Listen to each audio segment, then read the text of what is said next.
Hi guys, welcome back to my YouTube channel. ನೀವು ನೋಡ್ತಾ ಇದ್ದೀರಾ Sangeetha blog in Kannada and recipes. ಇವತ್ತು 7:30 ಬ್ಲಾಗ್ನ ಸ್ಟಾರ್ಟ್ ಮಾಡ್ತಾ ಇದ್ದೀನಿ. ಈವ್ನಿಂಗ್ 7:30 ಆಗಿದೆ.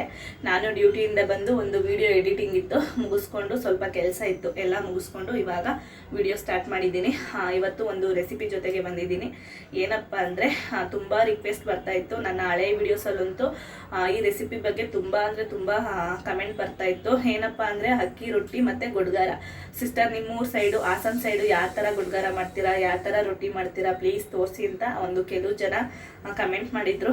ನಾನು ಜಾಸ್ತಿ ಮಾಡಲ್ಲ, ಊರ ಕಡೆ ಹೋದರೆ ನಮ್ಮ ಅಮ್ಮಂತ ಮಾಡಿಸ್ಕೊಂಡು ತಿಂತೀನಿ. ನಾನು ಜಾಸ್ತಿ ಯಾಕಪ್ಪ ಮಾಡಲ್ಲ ಅಂದರೆ ಗುಡ್ಗಾರ ತುಂಬ ಖಾರ ಬರುತ್ತೆ, ಸಿಕ್ಕಾಪಟ್ಟೆ ಖಾರ ಇರುತ್ತೆ. ನನಗೆ ತುಂಬ ಇಷ್ಟ, ಎಷ್ಟೇ ಖಾರ ಇದ್ರೂ ತಿಂತೀನಿ, ಅಷ್ಟು ಇಷ್ಟ ನನಗೆ. ಆದರೆ ನಿಮಗೂ ಗೊತ್ತು, ನನ್ನ ಹಸ್ಬೆಂಡ್ ತಿನ್ನಲ್ಲ ಅಲ್ವಾ, ಅದರಿಂದ ನಾನು ಜಾಸ್ತಿ ಮಾಡ್ತಿದ್ದಿಲ್ಲ. ಇವತ್ತು ಯಾಕೋ ತಿನ್ನಬೇಕು ಅನ್ನಿಸ್ತಿತ್ತು. ಊರಿಂದ ಬೆಣ್ಣೆ ತಂದು ತುಪ್ಪ ಕಾಯಿಸಿದ್ನಲ್ಲ, ಆ ತುಪ್ಪಕ್ಕೂ ಗುಡ್ಗಾರನೂ ಬೆಸ್ಟ್ ಕಾಂಬಿನೇಷನ್ ಅಂತ ಹೇಳ್ಬೋದು, ಸಖತ್ತಾಗಿರುತ್ತೆ. ಅದರಿಂದ ತುಪ್ಪ ಖಾಲಿ ಆಗೋಷ್ಟರಲ್ಲಿ ಮಾಡೋಣ ಅಂದ್ಬಿಟ್ಟು ಇವಾಗ ಹೆಂಗಿದ್ರು ಮಾಡ್ತಿದ್ನಲ್ಲ, ನೀವು ಕೇಳಿದ್ದು ನೆನಪಾಯಿತು, ಅದರಿಂದ ರೆಸಿಪಿ ಶೇರ್ ಮಾಡೋಣ ಅಂತ ಇವಾಗ ಎಲ್ಲ ರೆಡಿ ಮಾಡಿ ಇಟ್ಕೊಂಡಿದ್ದೀನಿ. ಬನ್ನಿ ಏನೆಲ್ಲ ರೆಡಿ ಮಾಡಿ ಇಟ್ಕೊಂಡಿದ್ದೀನಿ ಅಂತ ತೋರಿಸ್ತೀನಿ. ಇವಾಗ ನೋಡ್ಬೋದು, ಇಷ್ಟೆಲ್ಲ ರೆಡಿ ಮಾಡಿ ಇಟ್ಕೊಂಡಿದ್ದೀನಿ. ತುಂಬ ಕಡಿಮೆ ಇಂಗ್ರೀಡಿಯೆಂಟ್ಸಲ್ಲಿ ರೆಡಿ ಆಗುತ್ತೆ ಇದು ರೆಸಿಪಿ. 1 ಕಪ್ಪಷ್ಟು ರೊಟ್ಟಿಗೆ ಅಕ್ಕಿ ಹಸಿಟ್ಟನ್ನ ಇಟ್ಕೊಂಡಿದ್ದೀನಿ. ಒಂದು ದಪ್ಪು ಗೆಡ್ಡೆಯಷ್ಟು ಬೆಳ್ಳುಳ್ಳಿ, ಸ್ವಲ್ಪ ಕೊತ್ತಂಬರಿ ಸೊಪ್ಪು, ಮತ್ತು ಒಂದು 7ರಿಂದ 8 ಹಸಿರುಮೆಣ್ಸಿಕಾಯಿ. ಹಸಿರುಮೆಣ್ಸಿಕಾಯಿ ಕಡಿಮೆನೇ ಹಾಕ್ಕೊಂಡಿದ್ದೀನಿ. ಹಸಿರುಮೆಣ್ಸಿಕಾಯಿ ಜಾಸ್ತಿ ಇದ್ರೇ ಚೆಂದ ಗುಡ್ಗಾರ, ಆದರೆ ನಮ್ಮ ಮನೇಲಿ ತಿನ್ನಲ್ಲ ಅಲ್ವಾ, ಅದರಿಂದ ನನ್ನ ಹಸ್ಬೆಂಡಿಗೆ ಬೇರೆ ಇನ್ನೇನು ಮಾಡೋಕ್ಕಾಗಲ್ಲ ಅಂದ್ಬಿಟ್ಟು ಇವಾಗ ಇದರಲ್ಲೇ ಖಾರ ಕಡಿಮೆ ಮಾಡ್ಕೊಂಡಿದ್ದೀನಿ. ಒಂದು 4 ಟೊಮೊಟೊ, ಒಂದು 5ರಿಂದ 6 ಕಾಳು ಮೆಣಸು ಬೇಕಾಗುತ್ತೆ, 1 ಸ್ಪೂನಷ್ಟು ಜೀರಿಗೆ.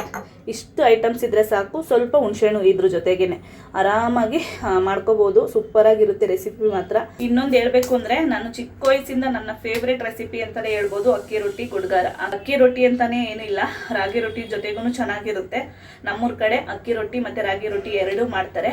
ನನಗೆ ಎರಡೂ ತುಂಬ ಇಷ್ಟಪಟ್ಟು ತಿಂತೀನಿ. ನನಗೆ ತಿನ್ನೋಕ್ಕೆ ತುಂಬ ಇಷ್ಟ, ಆದರೆ ನಮ್ಮ ಮನೇಲಿ ಖಾರ ತಿನ್ನಲ್ವಲ್ಲ, ಅವ್ರಿಗೊಂದು ನನಗೊಂದು ಮಾಡೋಕ್ಕಾಗಲ್ಲ ಅಂದ್ಬಿಟ್ಟು ನಾನು ಕೆಲ್ಸಕ್ಕೆ ಹೋದ್ಮೇಲೆ ತೀರಾ ಕಡಿಮೆ ಮಾಡಿಬಿಟ್ಟಿದ್ದೀನಿ ರೊಟ್ಟಿ ಮಾಡೋದು. ಇವಾಗ ಬೇಗ ಬೇಗ ರೆಸಿಪಿ ಸ್ಟಾರ್ಟ್ ಮಾಡೋಣ ಬನ್ನಿ. ಒಂದು ಚಿಕ್ಕದು ಪಾತ್ರೆ ಇಟ್ಕೊಂಡಿದ್ದೀನಿ. ಇವಾಗ ಗುಡ್ಗಾರಕ್ಕೆ ರೆಡಿ ಮಾಡ್ಕೊತೀನಿ ಫಸ್ಟು, ಅದಾದಮೇಲೆ ರೊಟ್ಟಿ ಇಟ್ಟು ರೆಡಿ ಮಾಡ್ಕೊತೀನಿ. ಒಂದು 3/4 ಗ್ಲಾಸಷ್ಟು ನೀರು, ಜಾಸ್ತಿ ನೀರು ಹಾಕೋಬಾರ್ದು. ನಾನು ತೋರಿಸಿದ್ನಲ್ಲ, ಟೊಮೊಟೊ, ಹಸಿಮೆಣ್ಸಿಕಾಯಿ, ಬೆಳ್ಳುಳ್ಳಿ ಇಷ್ಟು ಮುಳುಗೋ ಥರ ಹಾಕೊಂಡ್ರೆ ಸಾಕು, ಜಾಸ್ತಿ ನೀರೇನು ಬೇಕಾಗಲ್ಲ.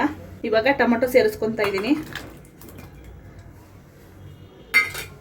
ನಾನು ಬೆಳ್ಳುಳ್ಳಿನ ಸ್ವಲ್ಪ ಜಾಸ್ತಿನೇ ತೊಗೊಂಡಿದ್ದೀನಿ, ಯಾಕಂದರೆ ಹಸಿಮೆಣ್ಸಿಕಾಯಿ ಕಡಿಮೆ ಮಾಡಿದ್ದೀನಲ್ಲ, ಈ ಫ್ಲೇವರ್ ತುಂಬ ಚೆನ್ನಾಗಿರುತ್ತೆ. ಅದರಿಂದ ಒಂದು ದಪ್ಪು ಗೆಡ್ಡೆಯಷ್ಟು ಬೆಳ್ಳುಳ್ಳಿನ ಬಿಡಿಸಿ ಇಟ್ಕೊಂಡಿದ್ದೆ, ಅದನ್ನ ಹಾಕ್ಕೊತಾ ಇದ್ದೀನಿ. ಒಂದು 7ರಿಂದ 8 ಹಸಿಮೆಣ್ಸಿಕಾಯಿ.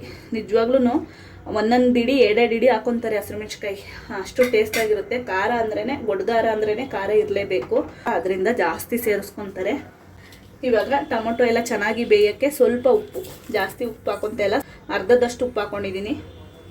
ಇವಾಗ ಇದು ಒಂದು ಸೈಡ್ ಚೆನ್ನಾಗಿ ಬೇಯಲಿ, ಇನ್ನೊಂದು ಸೈಡು ರೊಟ್ಟಿ ಇಟ್ಟು ತೋರಿಸ್ತೀನಿ. ಒಂದು ಸೈಡು ಬಾಣಲಿ ಇಟ್ಕೊಂಡಿದ್ದೀನಿ. ನೀರು ಕಾಯಿಸ್ಕೋಬೇಕು, ಕುದಿ ಅಂತ ಹೇಳ್ತಾರೆ ನಮ್ಮ ಕಡೆ, ಕುದಿ ಕಾಯಿಸ್ಕೋಬೇಕು ಅಕ್ಕಿ ರೊಟ್ಟಿಗೆ. ಇವಾಗ ಇದಕ್ಕೂ 1 ಗ್ಲಾಸಷ್ಟು ನೀರು ಹಾಕೊತೀನಿ. ಜಾಸ್ತಿ ಏನು ಬೇಡ, ಸ್ವಲ್ಪ ಕುದಿ ಕಾಯಿಸ್ಕೊಂಡ್ರೆ ಸಾಕು. ಅದಾದ್ಮೇಲೆ ತಣ್ಣೀರು ಹಾಕೊಂಡು ಮಿಕ್ಸ್ ಮಾಡ್ಕೋಬೋದು. ಇವಾಗ ರೊಟ್ಟಿಗೆ ರುಚಿಗೆ ತಕ್ಕಂತೆ ಉಪ್ಪು ಹಾಕೊತೀನಿ. ಇವಾಗ ನೀರು ಕಾಯಕ್ಕೆ ಇಕ್ಕಿದ್ನಲ್ಲ, ಉಪ್ಪು ಹಾಕಿ ಅದಕ್ಕೇನೆ 1.5 ಸ್ಪೂನಷ್ಟು ಹಸಿಟ್ಟನ್ನ ಕದ್ರಕೊತೀನಿ. ಇದನ್ನ ಕುದಿ ಅಂತಾರೆ ಅಂತ ಹೇಳಿದ್ನಲ್ಲ, ಈ ಥರ ಹಸಿಟ್ಟನ್ನ ಕದ್ರಕೊಂಡು ಮಳ್ಳಿಸ್ಕೊಂಡ್ರೆ ಇದನ್ನೇ ಕುದಿ ಅನ್ನೋದು. ಚೆನ್ನಾಗಿ ಇದು ಕುದಿಬೇಕು, ಗಟ್ಟಿ ಬರಬೇಕು ಸ್ವಲ್ಪ ಅಕ್ಕಿ ಹಿಟ್ಟು ಮತ್ತು ನೀರು. ಇವಾಗ ಇದು ಚೆನ್ನಾಗಿ ಕುದಿಬೇಕು, ಗಟ್ಟಿ ಆಗಬೇಕು ನೀರು ಮತ್ತು ಅಕ್ಕಿ ಹಿಟ್ಟು ಎರಡೂ ಗಟ್ಟಿ ಬರಬೇಕು. ಇವಾಗ ನೋಡ್ಬೋದು, ಬಬಲ್ಸ್ ಬರ್ತಾ ಇದೆ, ಅಕ್ಕಿ ಹಿಟ್ಟಲ್ಲಿ ಗಟ್ಟಿಯಾಗಿದೆ ನೋಡಿ, ಇಷ್ಟು ಗಟ್ಟಿಯಾಗಿದೆ. ಇವಾಗ ಕುದಿ ರೆಡಿಯಾಗಿದೆ ಅಂತ ಗ್ಯಾಸ್ನ ಸಿಮ್ಮಲ್ಲಿ ಇಡ್ತೀನಿ. ಇವಾಗ ಇದಕ್ಕೆ ಸ್ವಲ್ಪನೇ ಅಕ್ಕಿ ಹಸಿಟ್ಟನ್ನ ಸೇರಿಸ್ಕೊಂಡು ತಿರ್ಕೋಬೇಕು. ನಾನು ಮಾಡ್ತಾ ಇರೋದು ಒಂದು 4ರಿಂದ 5 ರೊಟ್ಟಿ ಸಾಕು ನಮಗೆ. 2 ರೊಟ್ಟಿ ತಿಂದರೆ ಹೊಟ್ಟೆ ಫುಲ್ ಆಗಿಬಿಡುತ್ತೆ. ಒಂದು 4ರಿಂದ 5 ರೊಟ್ಟಿಗೆ ಸಾಕಾಗುತ್ತೆ 1 ಕಪ್ಪಷ್ಟು ಹಸಿಟ್ಟು. ಇವಾಗ ಇದನ್ನ ಚೆನ್ನಾಗಿ ಉದ್ರಾಗಬೇಕು ಹಸಿಟ್ಟು, ಅಲ್ಲಿ ಗಂಟ ಮಿಕ್ಸ್ ಮಾಡ್ಕೊತೀನಿ. ಗ್ಯಾಸ್ನ ಆಫ್ ಮಾಡ್ಕೊತೀನಿ. ಹಸಿಟ್ಟು ಹಾಕಿದ ತಕ್ಷಣ ಗ್ಯಾಸ್ನ ಆಫ್ ಮಾಡ್ಕೋಬೇಕು, ಇಲ್ಲಾಂದರೆ ತಳ ಹಿಡಿಯೋ ಇರುತ್ತೆ. ನೋಡ್ಬೋದು. ಈ ಮೆಥಡಲ್ಲಿ ಮಾಡಿದ್ರೆ ಆರಾಮಾಗಿ ರೊಟ್ಟಿ ಮಾಡೋಕ್ಕೆ ಬರದೇ ಇರೋರು ಆರಾಮಾಗಿ ಮಾಡ್ಕೋಬೋದು. ಇವಾಗ ತಾನೇ ಕುದ್ದಿರೋದಲ್ವ, ಕುದಿ ಡೈರೆಕ್ಟಾಗಿ ಕೈ ಹಾಕಬಾರ್ದು. ರೊಟ್ಟಿ ಮಡ್ಚ ಕೈ ಇರುತ್ತಲ್ಲ ಅದರಲ್ಲೇ ಸ್ವಲ್ಪ ಉದ್ರುದ್ರಾಗೋ ಮಟ್ಟಿಗೆ ಮಿಕ್ಸ್ ಮಾಡ್ಕೋಬೇಕು. ಚೆನ್ನಾಗಿ ಮಿಕ್ಸ್ ಮಾಡ್ಕೋಬೇಕು, ಉದ್ರುದ್ರಾಗಬೇಕು. ಹೌದ್ರಲ್ಲ, ಈ ಥರ ಆಗಬೇಕು ಹಸಿಟ್ಟು. ಕೆಲವು ಜನಕ್ಕೆ ರೊಟ್ಟಿ ತಿನ್ನೋಕ್ಕೆ ತುಂಬ ಇಷ್ಟ ಇರುತ್ತೆ, ಆದರೆ ಮಾಡೋಕ್ಕೆ ಬರಲ್ಲ. ಅವ್ರಿಗೆ ನೀಟಾಗಿ ಗೊತ್ತಾಗಲಿ ಅಂದ್ಬಿಟ್ಟೆ ಒಂದೊಂದು ಮೆಥಡ್ನ ಹೇಳ್ಕೊಡ್ತಾ ಇದ್ದೀನಿ. ನೀಟಾಗಿ ಹೇಳಿದ್ದೇ ಹೇಳ್ತೀರಾ ಅಂತ ಕೇಳಬೇಡಿ ದಯವಿಟ್ಟು. ಬರದೇ ಇರೋರು ಇರ್ತಾರೆ, ಬರೋರು ಇರ್ತಾರೆ. ಬರದೇ ಇರೋರಿಗೆ ಇನ್ನೊಂದು ಸಲ ಅರ್ಥ ಆಗಲಿ ಅಂದ್ಬಿಟ್ಟು ಅಷ್ಟೇ ನಾನು ಎರಡೆರಡು ಸತಿ ಹೇಳೋದು. ನೋಡ್ಬೋದು ಎಷ್ಟು ಚೆನ್ನಾಗಿ ಉದುರುದ್ರಾಗಿದೆ ಅಂತ. ಇವಾಗ ಕಂಪ್ಲೀಟ್ ತಣ್ಣಗಾಗಬೇಕಿದು. ಒಂದು ಬೆಚ್ಚಗಾಗೋ ಗಂಟ ಬಿಡಬೇಕು. ಇದು ಬೆಚ್ಚಗಾಗಲಿ, ಅಲ್ಲೇ ಗಂಟ ಇದನ್ನ ಬಿಡೋಣ. ಇನ್ನೊಂದು ಕಡೆ ನೋಡ್ಬೋದು ಟೊಮೊಟೊ ಹಸಿಮೆಣ್ಸಿಕಾಯಿ ಗೊಡ್ಗಾರಕ್ಕೆ ಇಟ್ಟಿದ್ವಲ್ಲ ಅದು ಕುದೀತಾ ಇದೆ. ಟೊಮೊಟೊ ಕಾಯಲ್ಲೂ ಮಾಡ್ತಾರೆ ಗೊಡ್ಗಾರನ, ಅದು ತುಂಬ ಚೆನ್ನಾಗಿರುತ್ತೆ. ಆದರೆ ಇದೇ ಮೆಥಡಲ್ಲಿ ಮಾಡ್ತಾರೆ. ಟೊಮೊಟೊ ಬದಲು ಟೊಮೊಟೊ ಕಾಯಿ ಹಾಕ್ಕೊಂಡ್ರೆ ಆಯಿತು. ನನ್ನ ಹತ್ರ ಟೊಮೊಟೊ ಕಾಯಿ ಇಲ್ಲ ಅಂದ್ಬಿಟ್ಟು ಟೊಮೊಟೊ ಹಾಕ್ಕೊಂಡಿದ್ದೀನಿ. ಇದರಲ್ಲೂ ಮಾಡ್ತಾರೆ, ಅದರಲ್ಲೂ ಮಾಡ್ತಾರೆ. ಇದು ಸ್ವಲ್ಪ ಟೊಮೊಟೊ ಎಲ್ಲ ಚೆನ್ನಾಗಿ ಸ್ಮ್ಯಾಶ್ ಆಗಬೇಕು, ಅಲ್ಲಿವರೆಗೂ ಬೇಯಬೇಕು. ಇವಾಗ ರೊಟ್ಟಿ ಹಿಟ್ಟೆಲ್ಲ ಬೆಚ್ಚಗಾಗಿದೆ. ಹಳ್ಳಿ ಕಡೆ ಏನಪ್ಪ ಮಾಡ್ತಾರೆ ಅಂದರೆ ಒಂದೊಂದು ರೊಟ್ಟಿಗೂ ಸ್ವಲ್ಪ ನೀರು ಚುಮ್ಮಿಸ್ಕೊಂಡು ಮಾಡ್ತಾರೆ. ಆದರೆ ನಾನು ಎಲ್ಲ ಒಟ್ಟಿಗೆ ಕಲಸಿ ಮಿದ್ದಿ ಇಟ್ಬಿಡ್ತೀನಿ. ಅಕ್ಕಿ ಹಿಟ್ಟ ಒಂದು ಬಟ್ಲಲ್ಲಿ ತಣ್ಣೀರು ಇಟ್ಕೊಂಡಿದ್ದೀನಿ, ಅದನ್ನ ಮಿಕ್ಸ್ ಮಾಡ್ಕೊಂಡು ಕಲಿಸ್ಕೋಬೇಕು. ಅಕ್ಕಿ ಹಸಿಟ್ಟು ತರಿಯಾಗಿದ್ದರೆ ರೊಟ್ಟಿ ಚೆನ್ನಾಗಿ ಬರಲ್ಲ. ಆದಷ್ಟು ನೈಸಾಗಿ ಮಿಲ್ ಮಾಡಿಸ್ಕೋಬೇಕು.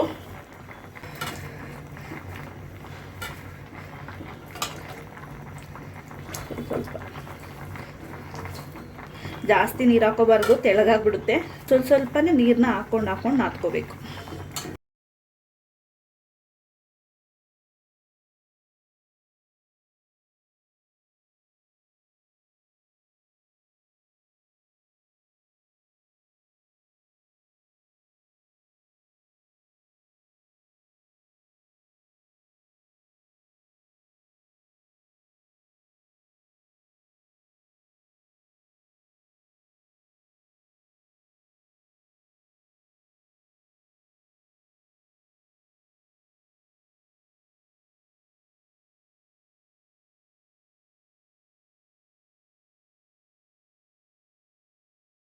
ಇವಾಗ ಫಸ್ಟು ರೊಟ್ಟಿ ಮಾಡಿಬಿಡ್ತೀನಿ, ಅದಾದಮೇಲೆ ಲಾಸ್ಟಲ್ಲಿ ಗುಡ್ಗಾರ ತೋರಿಸ್ತೀನಿ. ಇವಾಗ ಸ್ವಲ್ಪ ಹಿಟ್ಟು ತಗೊಂಡು ಒಂದು ಸಣ್ಣ ಮುದ್ದೆ ಗಾತ್ರದ್ದು ಹಿಟ್ಟು ತಗೋಬೇಕು. ಈ ಥರ ನಾದ್ಕೋಬೇಕು.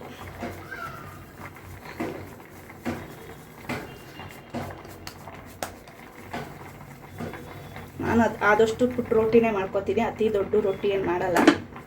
ಯಾಕಂದರೆ ನಮ್ಮ ತವ ಅಷ್ಟು ದೊಡ್ಡದಿಲ್ಲ.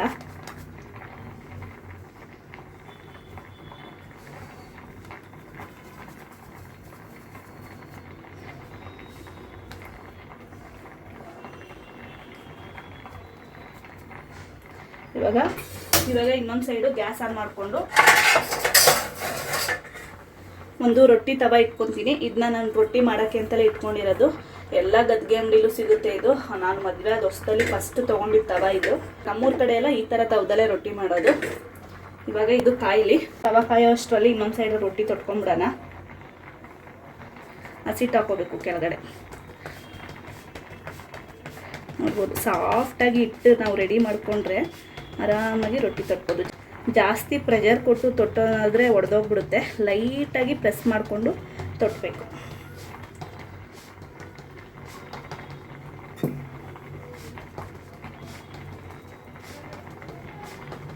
ಜಾಸ್ತಿ ಪ್ರೆಷರ್ ಕೊಟ್ಟರೆ ಏನಾಗುತ್ತೆ ಅಂದರೆ ಸೈಡಲ್ಲೆಲ್ಲ ಕಂಠ ಎಲ್ಲ ಒಡೆದೋಗ್ಬಿಡುತ್ತೆ.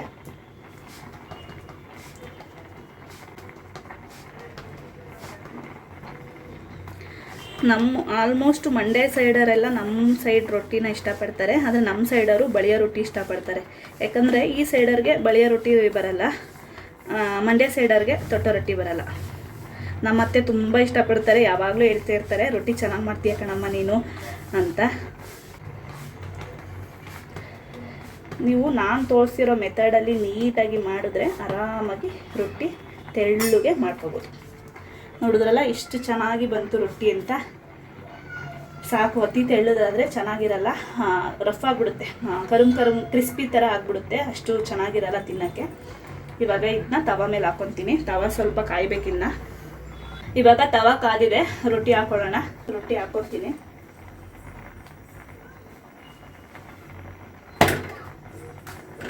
ಎಷ್ಟು ಚೆನ್ನಾಗಿ ಬಂತು ಅಂತ. ಅದು ಒಂದು ಸೈಡ್ ಚೆನ್ನಾಗಿ ಬೇಯಬೇಕು, ಬೇಯಲಿ. ಅಷ್ಟರಲ್ಲಿ ಇನ್ನೊಂದು ರೊಟ್ಟಿ ರೆಡಿ ಮಾಡ್ಕೊತೀನಿ. ಇವಾಗ ಆಗಲೇ ನೀರು ಇಟ್ಕೊಂಡಿದ್ವಲ್ಲ, ಹಿಟ್ಟು ಕಲಸೋಕ್ಕೆ, ಅದನ್ನ ಇಟ್ಕೊಂಡಿದ್ದೀನಿ. ಇವಾಗ ಒಂದು ಬಿಡಿ ಬಟ್ಟೆ ಇಟ್ಕೊಂಡಿದ್ದೀನಿ ರೊಟ್ಟಿಗೆ ನೀರು ಸವರಕ್ಕೆ. ಕಂಪ್ಲೀಟ್ ಸವರಬೇಕು, ಎಲ್ಲ ಸೈಡೂ ಸವರಬೇಕು ನೀರು. ನೀವು ಬಟ್ಟೆಯಲ್ಲಿ ಸವರಿದ್ರೆ ಕೈ ಸುಡಲ್ಲ, ಅದರಿಂದ ಬಟ್ಟೆ ಇಟ್ಕೊಂಡು ಸವರ್ಕೊಳ್ಳಿ.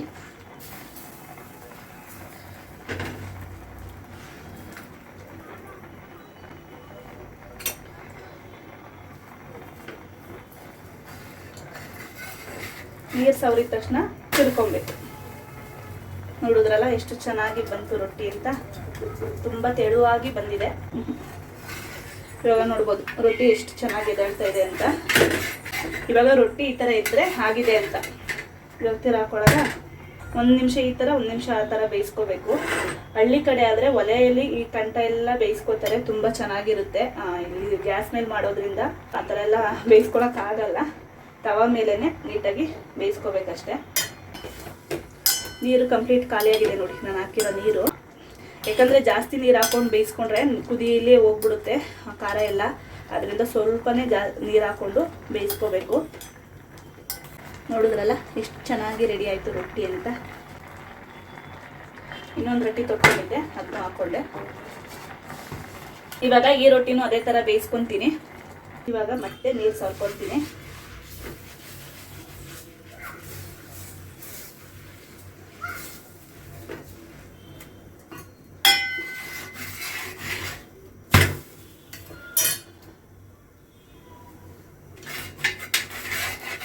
ಇವಾಗ ರೊಟ್ಟಿ 2 ಸೈಡು ಬೆಂದಿದೆ.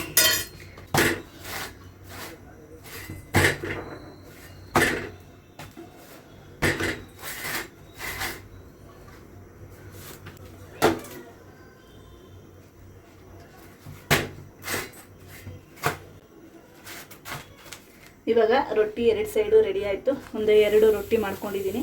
ನೋಡ್ಬೋದು ಎಷ್ಟು ತೆಳ್ಳು ಬಂದಿದೆ ಅಂತ ತೋರಿಸ್ತೀನಿ ನಿಮಗೆ.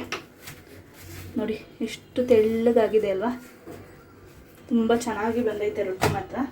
2 ರೊಟ್ಟಿ ಬೇಯಿಸೋಷ್ಟರಲ್ಲಿ ಇಷ್ಟು ಬೆವರು ಬಂದುಬಿಟ್ಟಿದೆ, ಸಿಕ್ಕಾಬಟ್ಟೆ ಶೆಕೆ. ಗ್ಯಾಸ್ ಮುಂದೆ ನಿಂತಿದ್ದೀನಲ್ಲ ಅದರಿಂದ. ಇನ್ನೊಂದು ರೊಟ್ಟಿ ತೊಟ್ಟಿದ್ದೀನಿ, ಹಾಕ್ತೀನಿ. ಮಿಕ್ಕಿದ ರೊಟ್ಟಿ ಎಲ್ಲ ಮಾಡಿಕೊಂಡು ಅದಾದಮೇಲೆ ಗುಡ್ಗಾರದ ರೆಸಿಪಿ ತೋರಿಸ್ತೀನಿ. ನೋಡ್ಬೋದು 1 ಕಪ್ಪು ಹಿಟ್ಟಿಗೆ ಇಷ್ಟು ರೊಟ್ಟಿಯಾಗಿದೆ. 1 2 3 4 5 6 7 ರೊಟ್ಟಿಯಾಗಿದೆ. ಎಷ್ಟು ತೆಳಗಾಗಿದೆ ನೋಡಿ, ಎಷ್ಟು ಚೆನ್ನಾಗಿದೆ.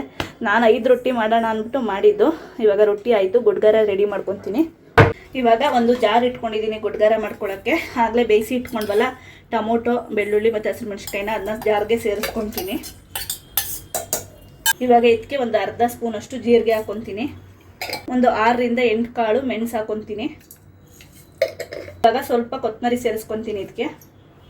ಇವಾಗ ಇದಕ್ಕೆ ಸ್ವಲ್ಪ ಹುಣಸೆಹಣ್ಣು ಹಾಕ್ಕೊತೀನಿ. ಒಂದು ಸ್ವಲ್ಪ ಹಾಕ್ಕೋಬೇಕು, ಜಾಸ್ತಿ ಹುಳಿ ಆದರೆ ಚೆನ್ನಾಗಿರಲ್ಲ ಗುಡ್ಗಾರ. ಇದಕ್ಕೆ ಇವಾಗ ಟೊಮೊಟೊ ಬೇಯಿಸಿರೋ ನೀರನ್ನೇ ಹಾಕ್ಕೊಂಡಿದ್ದೀನಿ, ಸಾಕು, ನೀರೇನು ಸೇರಿಸ್ಕೊಳ್ಳಲ್ಲ.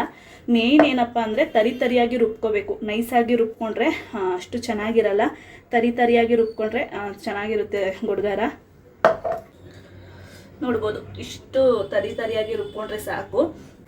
ಇವಾಗ ಒಗ್ಗರಣೆ ಮಾಡೋಕ್ಕೆ ಒಂದು ಪಾತ್ರೆ ಇಟ್ಕೊಂಡಿದ್ದೀನಿ. ಗ್ಯಾಸ್ ಆನ್ ಮಾಡ್ಕೊತೀನಿ. ಪಾತ್ರೆಗೆ 1 ಸ್ಪೂನಷ್ಟು ಎಣ್ಣೆ ಹಾಕ್ಕೊತೀನಿ.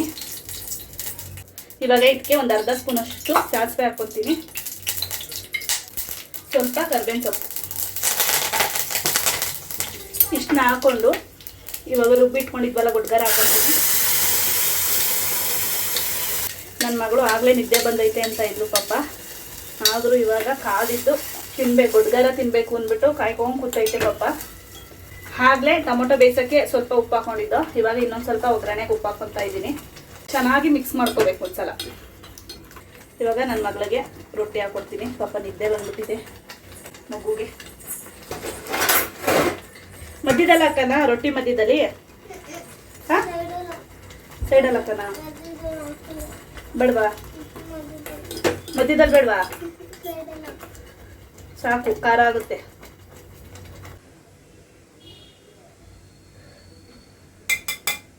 ತಗೋ ಮಗಳೇ ಇವಾಗ ನನಗೂ ರೊಟ್ಟಿ ಇಟ್ಕೊಂಡಿದ್ದೀನಿ ನೋಡ್ಬೋದು ಎಷ್ಟು ತೆಳ್ಳಗೆ ಬಂದಿದೆ ರೊಟ್ಟಿ ಅಂತ ಇವಾಗ ಗುಡ್ಗಾರ ಮಧ್ಯದಲ್ಲಿ ಹಾಕೊತೀನಿ ನನಗೇನು ಸೈಡಲ್ಲಿ ಹಾಕೊಂಡು ತಿನ್ನೋದಷ್ಟು ಇಷ್ಟ ಆಗಲ್ಲ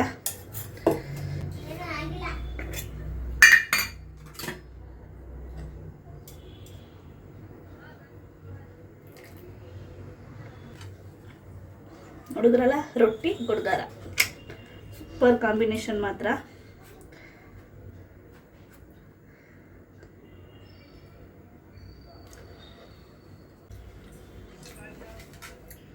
ಸಕ್ಕತ್ತಾಗಿದೆ ನೋಡ್ತಾ ಇದ್ರೆ ಬಾಯಲ್ಲಿ ನೀರು ಬರ್ತೈತೆ ಅಷ್ಟು ಚೆನ್ನಾಗಿದೆ ಒಂದ್ಸತಿ ನೀವು ಟ್ರೈ ಮಾಡಲೇಬೇಕು ಈ ರೆಸಿಪಿ ಈ ಜ್ವರ ಇರೋರು ಕೆಮ್ಮು ಶೀತ ಇರೋರು ಈ ಗುಡ್ಗಾರ ರೆಸಿಪಿ ಒಂದ್ಸತಿ ಟ್ರೈ ಮಾಡಿ ತುಂಬ ಇಷ್ಟ ಆಗುತ್ತೆ ಸೂಪರ್ ಆಗಿದೆ ಇವಾಗ ನೋಡಿದ್ರಲ್ಲ ಹೇಗಿತ್ತು ರೆಸಿಪಿ ಅಂತ ಈ ರೆಸಿಪಿನ ನೀವು ಒಂದ್ಸತಿ ಟ್ರೈ ಮಾಡಿ ಹೇಗಿತ್ತು ಅಂತ ಕಮೆಂಟ್ ಮಾಡಿ ನಾನು ಸಿಗ್ತೀನಿ ನೆಕ್ಸ್ಟ್ ಬ್ಲಾಗಲ್ಲಿ ಯಾರಿಗೆಲ್ಲ ಈ ವಿಡಿಯೋ ಇಷ್ಟ ಆಗಿದೆ ಲೈಕ್ ಮಾಡಿ ಕಮೆಂಟ್ ಮಾಡಿ ಶೇರ್ ಮಾಡಿ ಹಾಗೆ ಸಬ್ಸ್ಕ್ರೈಬ್ ಮಾಡಿಕೊಂಡು ವಿಡಿಯೋಸ್ ನೋಡಿ